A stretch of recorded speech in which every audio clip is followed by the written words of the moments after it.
तुम कह रही हो? नहीं, तुम्हें सोने के लिए मुलायम गद्दा नहीं, सख्त जमीन मिलेगी।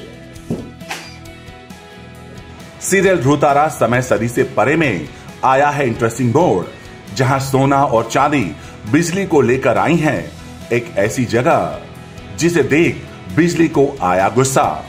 तुम कह रही हो? जी हां, महारानी के आदेश के बाद सोना और चांदी दोनों बिजली को लेकर आती हैं एक कमरे में और बिजली से कहती हैं कि तुम्हें इसी कमरे में सोना है। ये देखकर बिजली को आता है गुस्सा और फिर क्या होता है आप खुद देखिए। इधर उधर टहलती मत दिखना। अब से ये तुम्हारा पक्ष। तो सुनो तुम्हारा तुम मारते रहेंगे। अब से यही तुम्हारा पक्ष। ये हमारा पक्ष। कबाड़ खाना। ऐसे हमारे मुंह में गाली मत बोलते ना। भाभूसानी कहते हैं कि तुम यहीं रहोगी। हाँ, उन्होंने कहा है कि जिसने उनकी नींद उड़ा दी उसको चैन से सोने का अधिकार नहीं।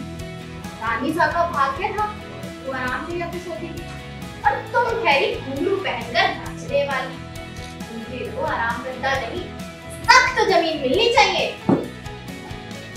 ऐसा हमने भाभू से बोल रही थी, भाभू से ही बोल रही थी। हमें क्या था? जिसके बाद कहानी में आता है ट्विस्ट, जब गुस्से में बिजली चटाई उठाती है और उसे बिछाने के लिए फैलाती है, तभी उसमें से निकलता है ढेर सारा धूल और सोना और चांदी के चेहरे पर पड़ जाता है। और फिर क्या हुआ आप खुद देखिए।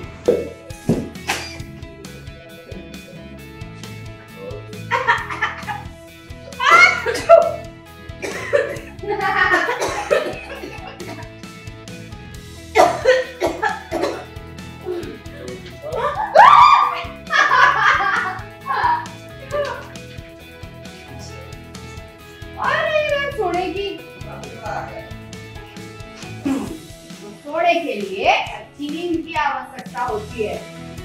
फिर चाहे चटाई मिले या जमीन ही मिले। वहीं बिजली सोना और चांदी के हाथ से वो पोटली छीन लेती है और उसमें से घुंघरू निकालकर उसे रखती है और प्रणाम करती है और सोना और चांदी को वहां से जाने के लिए कहती है। तुम दोनों से कह रही हूँ, आई समझ? आगे अच्छे से समझो।